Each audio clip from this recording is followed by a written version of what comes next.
thank you all for being here and for having me. My name is Mayan C.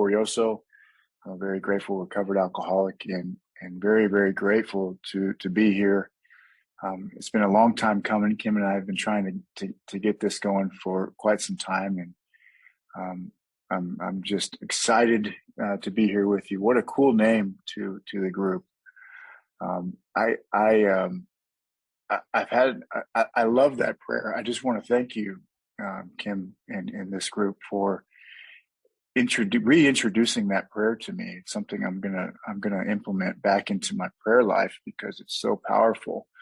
The set aside prayer that we said before the meeting. Every day, I believe we need to have a new experience with this power and grow in understanding and effectiveness of the solution. I can speak on behalf of my family, people that care about me, that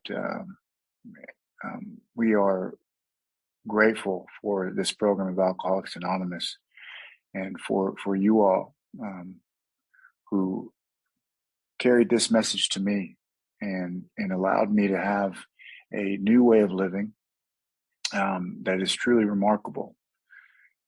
I am always and will always be indebted to what this program gave me.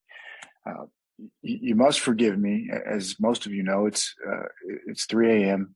Here in Dallas, and I'm actually in Austin, Texas.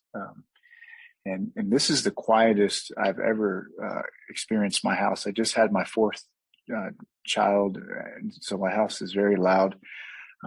It was kind of peaceful preparing for this evening. But as I said, I'm so happy to be here.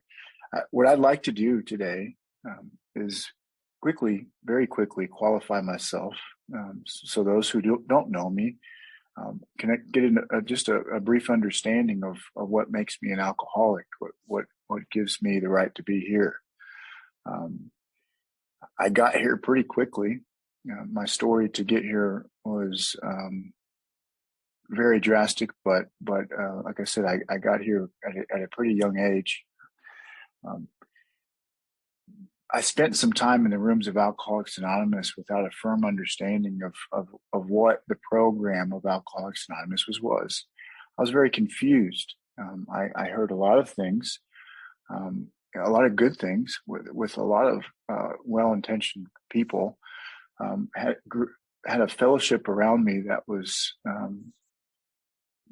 pretty good. Unfortunately, this internal condition that we talk about, this the bedevilments and the thing that the program treats, came back because I stopped doing this work, and we'll dive into this. That's vital for us to do. And I want to talk briefly about that because I think it's important. It's important to understand what we are, that a price must be paid. And I wasn't really clear about that for a long, long time. Just briefly, I started drinking when I was 16 years old. And like I said, my story to get to AA is pretty simple. Alcohol did not process through my body the same way it processed through others.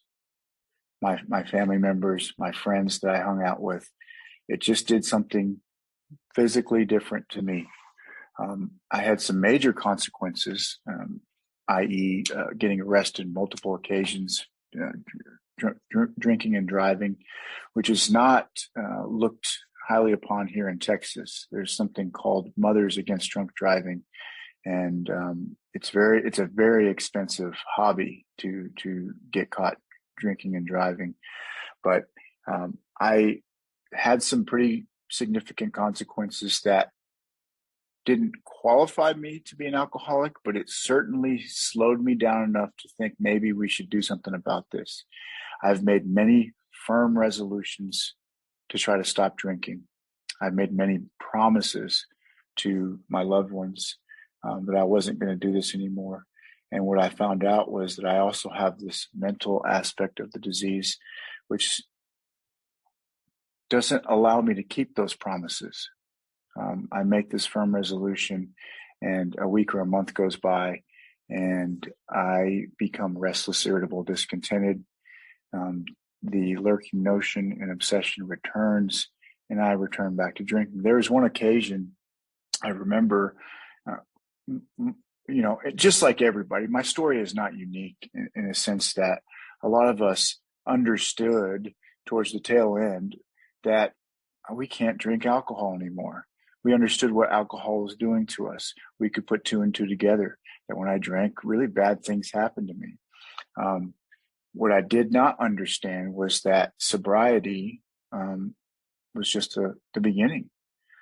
I thought if I could just get sober and stay sober, logically everything was going to go back to normal, and I was going to get my life back, and everything was going to be good.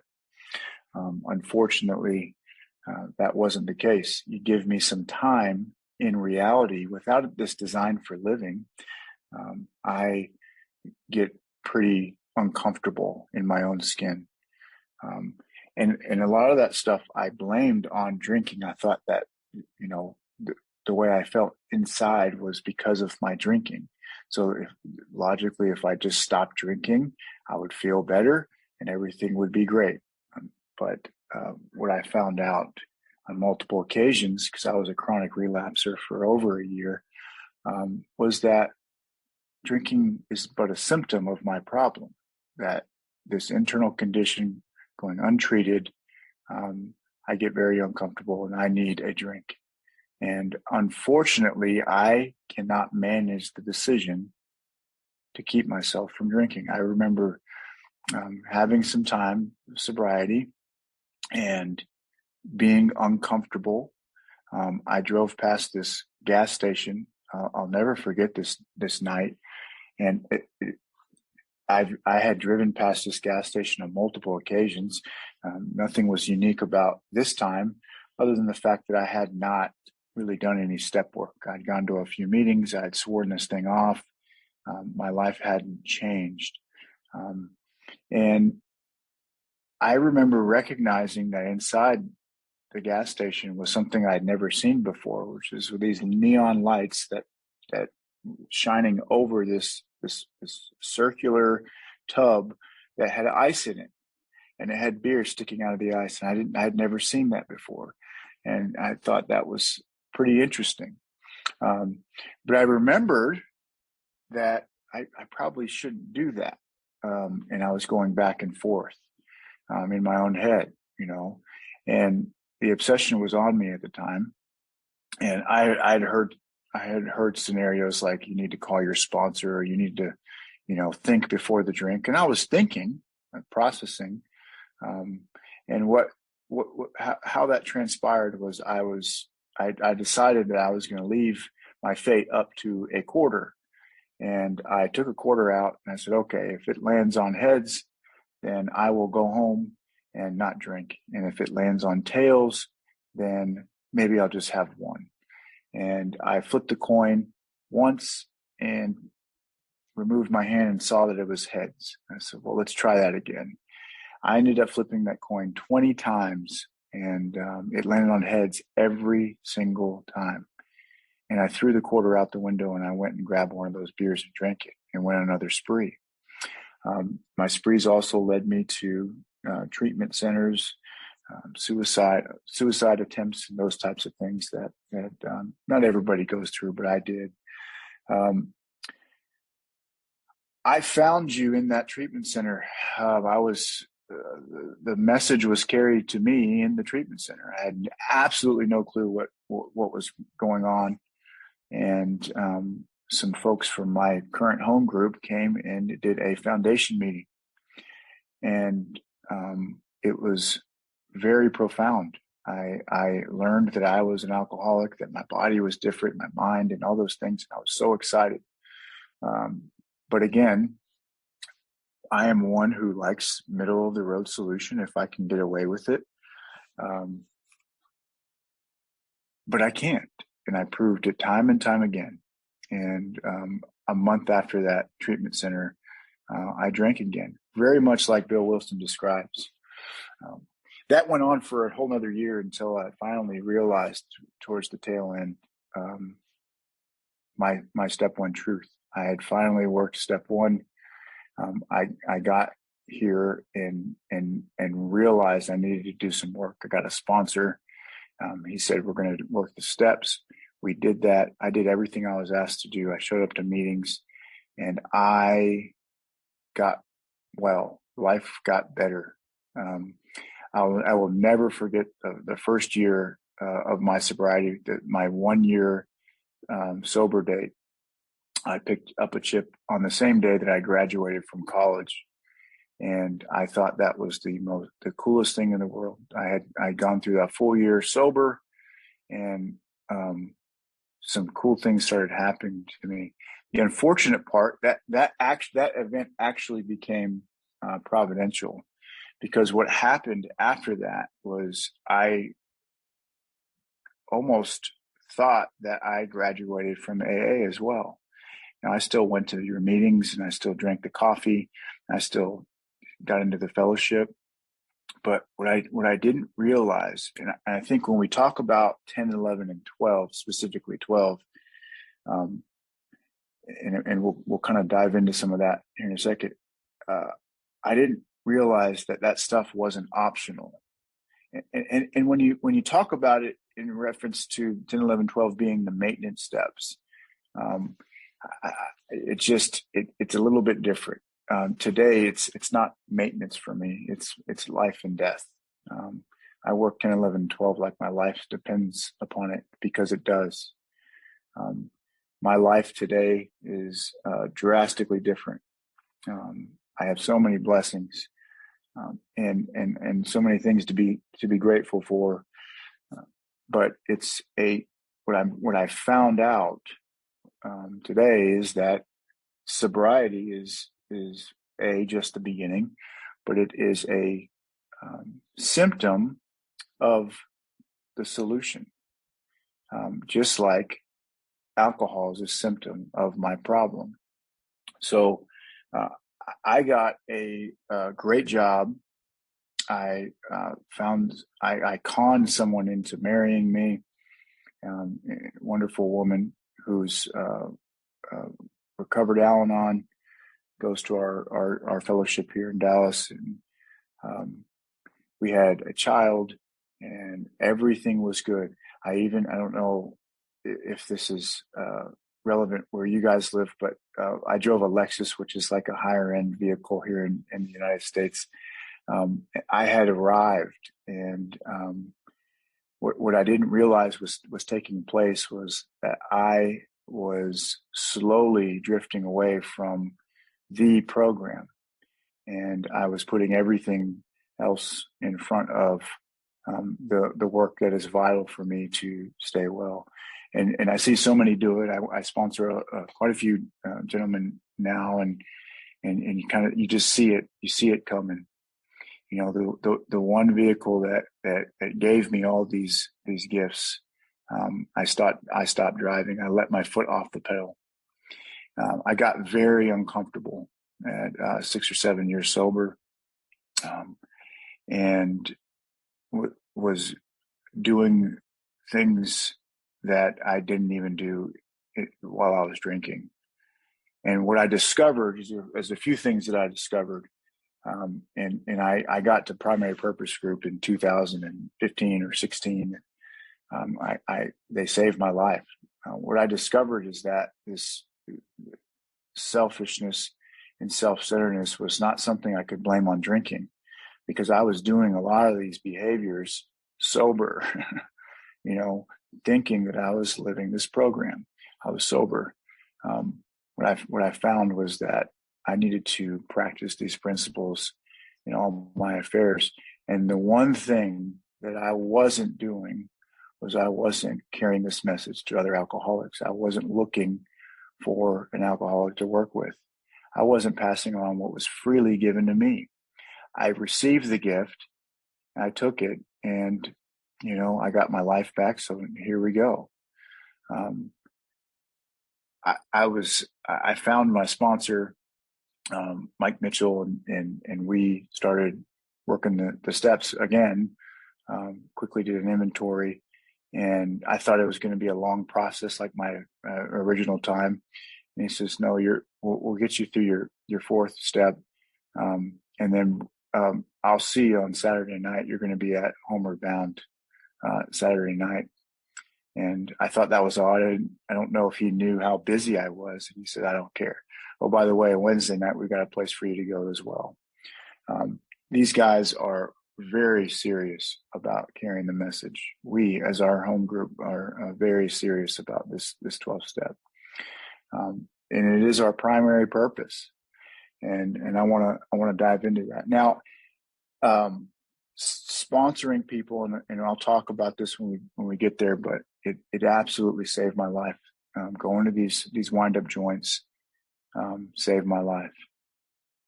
And I am so honored to be a sponsor to quite a few guys and take them through the work.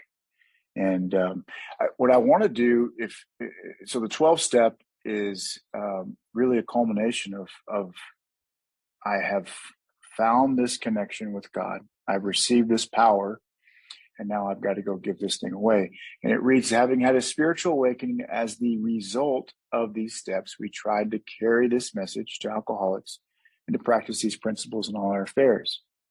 So up to this point, and I'm going to go through the book because this is the program. Now, the first 12 step was this book. They would send this off to people, and this was a 12-step call. So someone who's looking to get sober and find the solution found that through this book, this basic text, which is why we study the book. Let's start off. If you have a big book, I want to start off on the preface, because it tells me that this is the basic text of our society, and has helped such large numbers of alcoholic men and women to recovery. Now, why is there? It says there exists strong sentiment against any radical changes being made in it. The first 100 compiled their collective experiences that worked. It's a miracle. They were walking, talking miracles, and they compiled their experiences in this text. And so this textbook is, for me, is meant to be studied, applied, and taught. So for the rest of my life, I am to be a student, a practitioner, and a teacher. Now, I somewhat was a student. Occasionally, I'd be a practitioner, and I was rarely a teacher in my early sobriety, and I got very uncomfortable. Now, all three of those have to exist. There are some folks who just want to go out and show people how smart they are. I have to always continue to learn and grow. Like you said, this set-aside prayer is so powerful in this journey, to realize that I just don't know, even today. God's always constantly working through me. More importantly, I need to practice these principles, not just in AA, in my marriage, in me as an employee and employer, in all my affairs. I need to practice these principles. And then I get to give this away. And it's such an honor, as I said before. So let's flip over to XVI, if you have a fourth edition. And I'll run through this pretty quickly, because Bill, in the first 100, when they were writing this and compiling their experience, they kept pointing to this 12 step and how vital this 12 step was. Now, I was speaking some time ago, and this gentleman came up to me and he said, and after I had got done speaking, I think I was speaking on the 12 step that night, and he said, well, sponsorship is optional. Not everybody needs to be a sponsor. Not everybody's qualified to be a sponsor, and so on and so forth. And this was a gentleman who really struggled. He could not stay sober. And I asked him if maybe his philosophy was there may have been a correlation between his philosophy and his sobriety, or lack thereof. Because And I about fell out of my seat when he said that, because that's not what the text tells me. In the forward of the second edition, Bill, they were describing his experience with his first meeting with Dr. Bob. He says, prior to his journey to Akron, the broker had worked hard with many alcoholics on the theory that only an alcoholic could help an alcoholic, but he had succeeded only in keeping sober himself. The broker had gone to Akron on a business venture, which had collapsed, leaving him greatly in fear that he might start drinking again. He suddenly realized that in order to save himself, he must, key words, and as we go along, let's listen to the words and how he says these words. These are some pretty strong, this is strong language. He must carry his message to another alcoholic. At the bottom of that page, it says, this seemed to prove that one alcoholic could affect another alcoholic as no non-alcoholic could. It also indicated that strenuous work, very strong word there, strenuous work, one alcoholic with another, was vital, necessary for life to permanent recovery. Hence, the two men set to work almost frantically. Now, every step, especially this 12th step, hinges on my firm understanding of my step one truth. Bill and Bob understood what they were up against. They were up against the clock. Eventually, my mind the ego is going to reassemble, and my mind's going to tell me that I don't have this disease anymore. That I am I am like everybody else, and I can go hang out or do whatever I want. And there will be no consequences. Unfortunately, that is not true. And many men fall to that delusion and end up drinking again, or worse, take their lives. So, Dr. Silkworth, this is so cool, XXV, in Dr. Silkworth's letter, he says, in the course of his third treatment, he acquired certain ideas concerning a possible means of recovery. As part of his rehabilitation, he commenced to present his conceptions to other alcoholics, impressing upon them that they must, there's that word again, do likewise with still others. Now, that gentleman's philosophy is being diminished, and we're not even in the regular numbers yet. It sounds like it's pretty important stuff that we have to do. I'm going to flip over to page 14, and then we'll get into some mechanics here. It says, my friend had emphasized the absolute necessity of demonstrating these principles in all my affairs. Particularly was it imperative to work with others as he had worked with me. Faith without works was dead, he said, and how appallingly true for the alcoholic. For if an alcoholic failed to perfect and enlarge his spiritual life through work and self-sacrifice for others, he could not survive the certain trials and low spots ahead. If he did not work, he would surely drink again, and if he drank, he would surely die. So faith is very powerful. And I assume you guys spoke on the 11th step previously, and I one of the misconceptions I had was that if I just go back to the church of my childhood and learn about God and grow in my faith, everything is going to kind of work out. Maybe I don't even need to go to AA anymore. And I still do those things, and they're very powerful. But what he tells me is that in order to, I have to enlarge my spiritual life, not necessarily by doing the things I just described, but by work and self-sacrifice for others. I have to work. That was impressed upon me when I got to PPG, was that you're going to have to do some work. I'm going to flip over to page 17. Because I think it's important for us to understand why and I love our meeting and seeing you folks. I see many of you in our meetings. I love that we speak the same language. Whether I'm talking to Kim or Peter, it's as if we're talking about the same thing, because we are.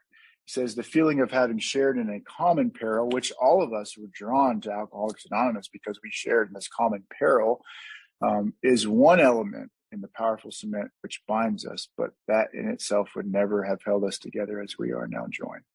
The tremendous fact for every one of us is that we have discovered a common solution. We have a way out on which we can absolutely agree and upon which we can join in brotherly and harmonious action. And I love reading that and realizing that, being a member of Alcoholics Anonymous, a price has to be paid. I have to get to work. And I think it's important for us to take a step back, because if I have 24 hours or two hours of sobriety, it's truly a miracle. Every day is a miracle that I get to live sober and live happy. I've seen many people die of this disease, and one of the questions that's so important for me to ask myself is, why me? Why am I here? And if I was chosen to be here, am I carrying the weight that's vital and necessary for me to carry to be a member? Am I joining in brotherly and harmonious action? Am I doing the work that is asked of me? Pretty simple trade-off, but many of us, myself included, don't want to do that work. So I'm going to go to page 20, and my sponsor reads this to me all the time when I 10-step and stuff comes up. It says, our very lives as ex-problem drinkers depend upon our constant thought of others and how we may help meet their needs. Again, that's not just talking about sponsorship. It's also talking about, how I'm treating all of God's children. But my very life, and this is some strong language. This doesn't really sound like it's optional here. I want to go to page 62 because I think it's important to kind of get a context of my true identity, the destination, so that I can really understand what I'm doing here. When I say this third step decision, when I make this decision to do the rest of the work, I need to really understand what it is I'm trading here and what I'm going to be asked to do, and why. And again, he's kind of pointing us to what our job's going to be. More importantly, what God's job's going to be. Because this is the how and why of it. First of all, we had to quit playing God. It didn't work. Next, we decided that hereafter in this drama of life, God was going to be our director. He is the principal. We are his agents. He is the Father, and we are his children. Most good ideas are simple, and this concept was the keystone of the new and triumphant arch through which we passed to freedom. When we sincerely took such a position, all sorts of remarkable things followed. We had a new employer, being all-powerful. He provided what we needed if we kept close to him and performed his work well. And I keep close to him, steps 10 and 11, and I perform his work well in step 12. And then it gives me some promises. And I say this third step prayer with a sponsor. Many of us don't really understand what we're saying here. We're just, we just don't want to, drink again or whatever. It's not really clear, but essentially what I'm saying in this third step prayer, and I'll quickly read it. It says, God, I offer myself to thee, to build with me and to do with me as thou wilt. Relieve me of the bondage of self, that I may better do thy will. Take away my difficulties, that victory over them may bear witness to those that would help of thy power, thy love, and thy way of life. May I do thy will always. And what I'm trading here is I am trading my way of life for a new way, which is going to be God's way. God's going to save my rear end, and my job is to go help his kids on a daily basis. That's what that's the covenant, the pact that we're making with God. And as soon as I stop doing my part, unfortunately, God stops doing his part. And it happens to many of us. And it happened to me. When I don't hold up my end of the bargain, the contract is null and void. So the two authorities in Alcoholics Anonymous are a loving God who invites me to practice these principles on a daily basis and do his work, or alcohol. And when I relinquish, or when I take back the power, God relinquishes his power and turns me over to the other authority, which is alcohol. Alcohol beats me into this state of reasonableness, which makes me willing to do this. And unfortunately, as I said before, there are many that need to have those lashings to get willing to realize that I have to do this work. The next steps 4 through 9 clear out the pathway of things that are blocking me off, so I can gain access to page 77. When I get to my amends, again, there's a new shift, a new way of thinking about my life, a new way of thinking. I just heard in that page 62, I have a new identity. I'm now a child of God. I'm an agent of God. I'm an entry-level employee. I'm a servant of God. God's going to provide what I need if I stay close to him and I do his work well. And now it's going to describe my purpose. It says our real purpose is to fit ourselves to be of maximum service to God and the people about us.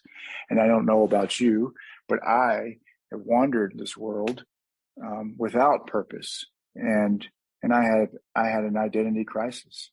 I wore so many masks and so many stage characters that showed up. I didn't know who I was, and I didn't know where I was going. And now, for the first time in my life, as a result of working steps 4 through 9, like my life depends upon it, I now have identity and purpose. I have marching orders, and I reinstate that contract every single day when I wake up and become conscious of a new day and a new breath. I say that third step prayer to reinstate and get my marching orders.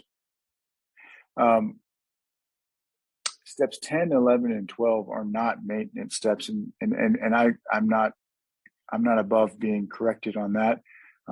For me, it's not. Step 10, 11, and 12 is my new design for living.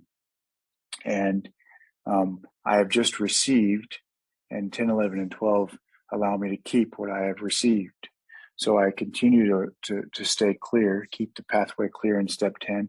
And I say it like that, 10, 11, and 12, because I cannot be really connected in step 11 unless I clear the path in step 10. Continue to till the soil, because the roots of my selfishness and self-centeredness, they tend to come back. And I've got to turn that soil over to remove those roots, or it gets pretty ugly in that garden. And so the 10 step allows me it forces me to continue to get that humility, stay right-sized, and understand who I really am. I'm not this guru or this or that. I'm just a child of God.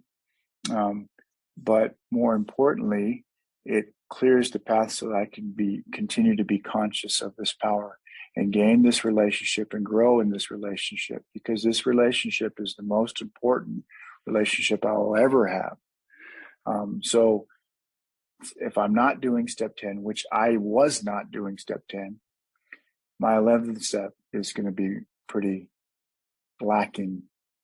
And if I'm not doing step 11, I'm not joining in brotherly harmonious action.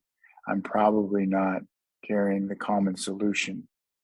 I'm not reporting to another man what my experience is, just like the first 100 reported their experience.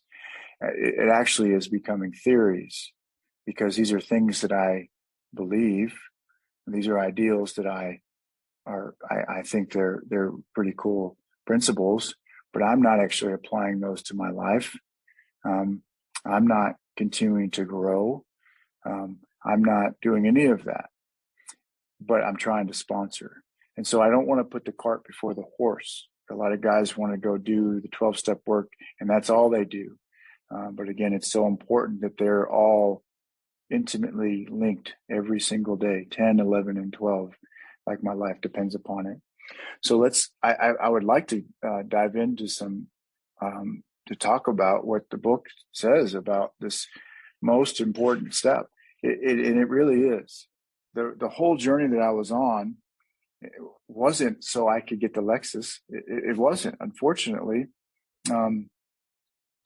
It wasn't so I can get the relationship. Sometimes those are results of, sometimes those things happen, sometimes they don't. What I had to realize was that the whole path, the reason why I had a spiritual awakening is so that I can do this, so I can carry this message to somebody else so that they can live. It was a hard concept for me to understand.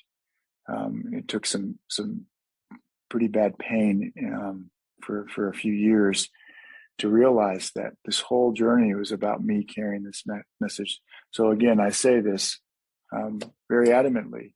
This is not optional. Working with others. Chapter 7 on page 89 is not optional.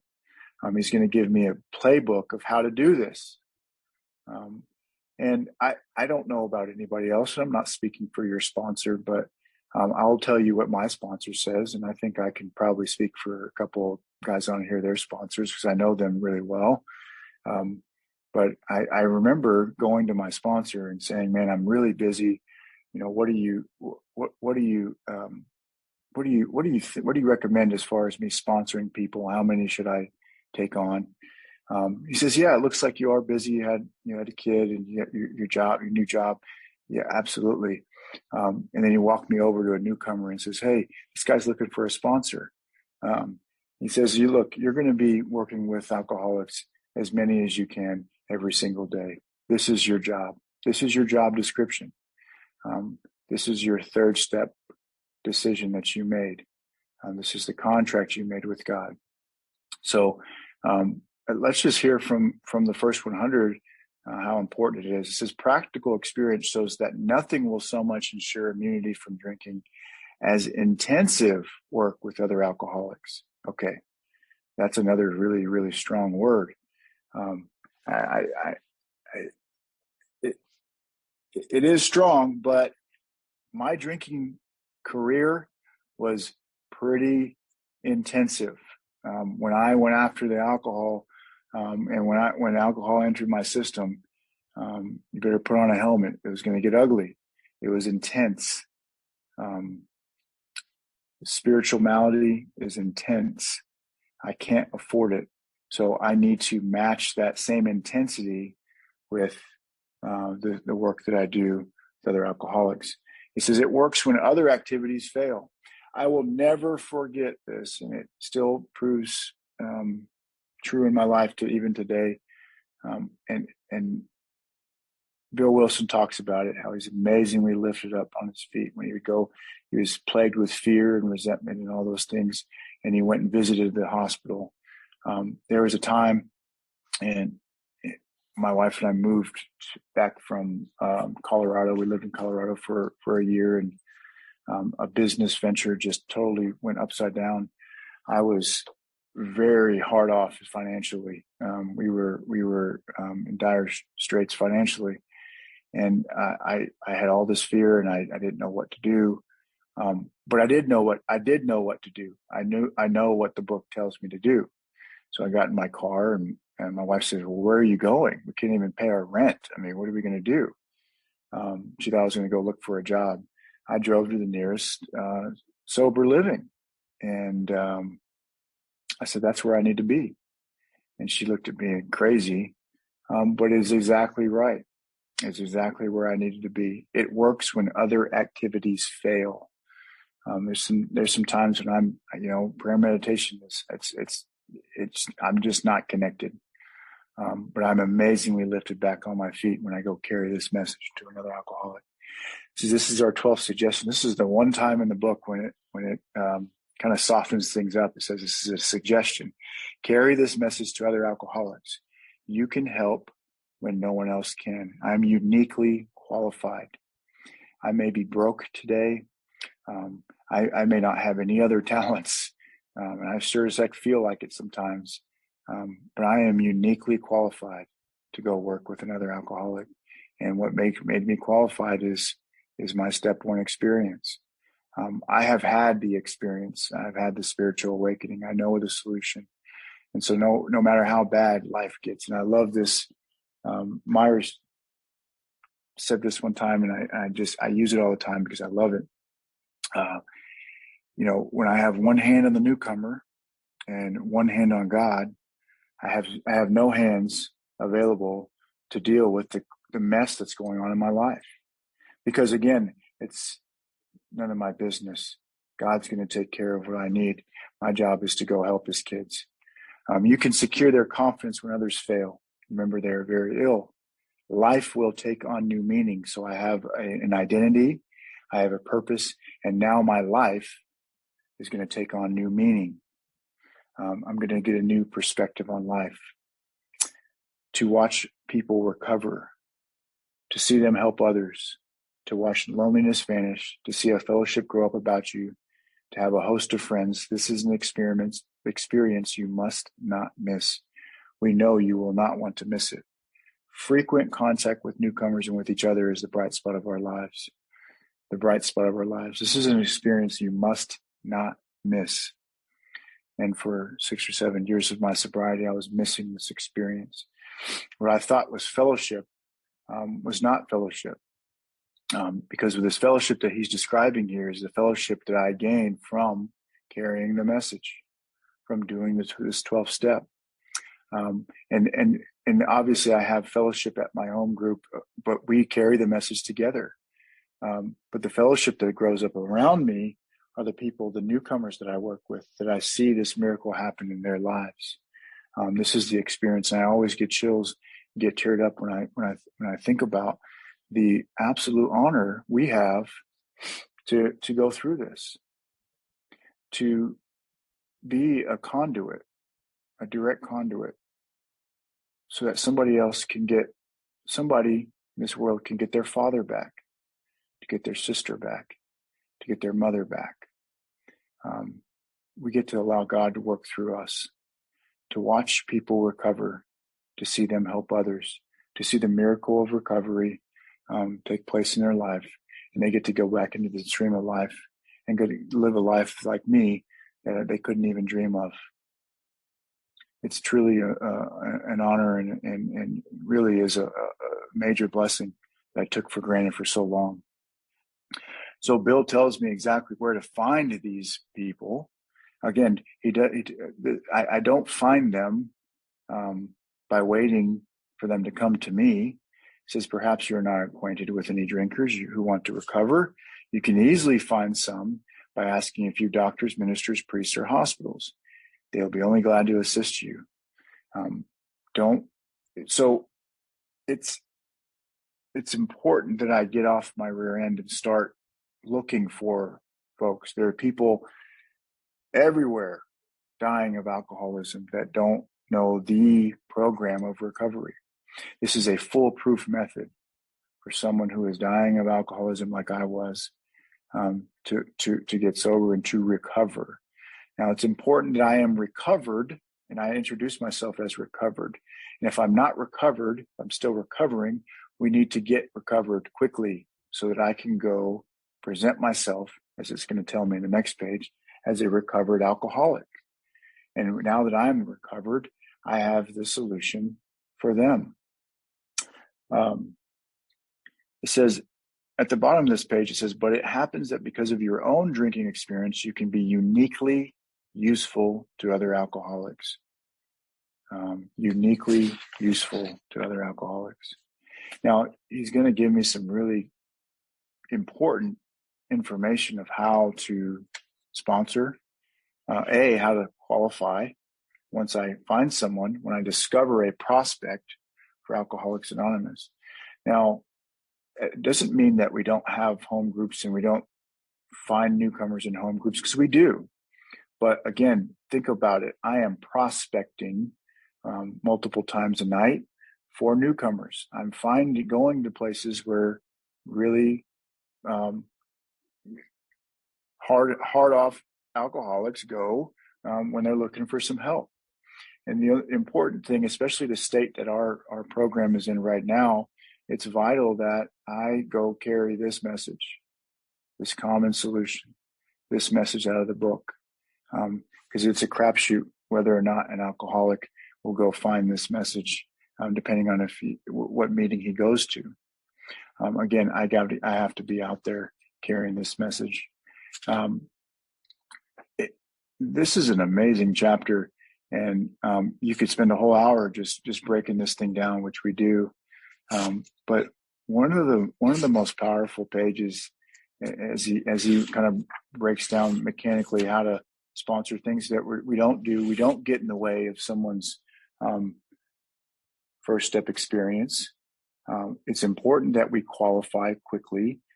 It's important that the protege understands what is going to be asked of him. So I make them read the book in the interval, as it says. And then it's important that I'm armed with the facts. I understand the program so that I can outline this program and explain to him what's going to be asked of him. I need to help him understand the problem, the solution, and the program of action that gets them from the problem to the solution. I want to read something. Let's go to 97 real quick if you're following along here. It says, never avoid these responsibilities. Never is a strong word, but be sure you are doing the right thing if you assume them. Helping others is the foundation stone of your recovery. A kindly act once in a while isn't enough. You have to act the Good Samaritan every day if need be. It may mean the loss of many nights' sleep, great interference with your pleasures, interruptions to your business. It may mean sharing your money in your home, counseling frantic wives and relatives, innumerable trips to police courts, sanitariums, hospitals, jails, and asylums. Your telephone may jangle at any time of the day or night. Your wife may sometimes say she is neglected. A drunk may smash the furniture in your home or burn a mattress. You may have a fight with him if he is violent. Sometimes you will have to call a doctor and administer sedatives under his direction. Another time you may send for the police or an ambulance. Occasionally you will have to meet such conditions. Okay. This describes to me what a recovered alcoholic's life looks like. If I am not recovered, I may want to look at this. Page 100, and I know we're running short on time, but there's a couple of things I want to cover before we say a prayer. It says, and this is probably my favorite part of the whole book. And it says, both you and the new man must walk day by day in the path of spiritual progress. If you persist, remarkable things will happen. When we look back, we realize the things which came to us when we put ourselves in God's hands were better than anything we could have planned. Follow the dictates of a higher power, and you will presently live in a new and wonderful world, no matter what your present circumstances.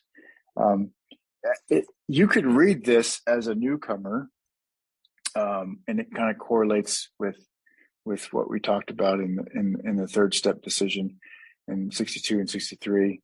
But you also should, because this is written to the sponsor, the person, the mentor, the person who's walking the protege through the work. Both you and the new man must walk day by day in the path of spiritual progress. I grow spiritually by walking other men through the work. I get a 10-step call. Little do they know that just everything just hit the fan at my work. My kids are going crazy. I'm in a bunch of fear about money. And now I have the opportunity to talk to them about God. And when God uses me to speak through me to them, there's so many times I take a step back and say, that's exactly what I needed to hear. It's exactly what's going on in my life. And so the journey is not just about me helping them. The journey is also about them helping me. They're saving my rear end when they allow me to walk day by day in the path of spiritual progress. And I do the same for my sponsor. If you persist, remarkable things will happen. We look back, we realize the things which came to us when we put ourselves in God's hands were better than anything we could have planned. That's exactly the position that we needed to take. Remember, God will take care of what we need if we do His work well. I'm gonna end with a quick story, and it kind of illustrates how vital this 12 step is. And I always share the story because it's just so near and dear to my heart. But there is a man by the name of Al Maxwell, who in California, United States here, he was a really, really bad drunk, and his mother had locked him up in a wine cellar. And Bill Wilson was in California at the time doing some circuit speaking, kind of setting up some AA meetings down there. And his mother, Al's mother, called Bill or contacted Bill and told him, I need some help with my son. He's hopeless. And so literally Al was locked in the wine cellar with no light. And his recollection of the experience was that he was locked in full darkness, and he heard some commotion outside the door, and all he heard was Bill Wilson, and he looked up, and Bill Wilson opened the wine cellar and reached his hand down into the wine cellar, and there was a ray of light that shone through, and he pulled Al Maxwell out of the darkness and into the light, took him through the steps. And Al was a very integral part of AA's growth in California. Stayed sober ever since. It's so vital that we stay close to the wine cellar, that we pull people out of the darkness and into the light, that we carry this message that was given to us. And again, the second part of that 12 step, it's also just as important, as I said before, that we practice these principles in all our affairs. And I really want to say this because I think it's important for me to understand and remember this. There is somebody out there that is only going to hear the message through you, that your story is going to resonate with them. And God has chosen you to help them. He's going to work through you and save their life. But you're going to have to say yes to that. I'm going to have to say yes, because I don't know who's going to be at that sober living, that treatment center, that hospital. I definitely don't want to drive an hour over there on a Wednesday night or a Saturday night. I don't want to go out 2 hours down the road to go work with some guys. I don't want to pick up the phone all the time, but I don't know what miracle God has planned for me. So it's so vital that we answer the call every single day. This work in self-sacrifice, it's vital that we stick to that. Again, as I said at the beginning, thank you so much, Kim, for asking me to come speak, and thank you all for being here, and God bless you guys. Thank you.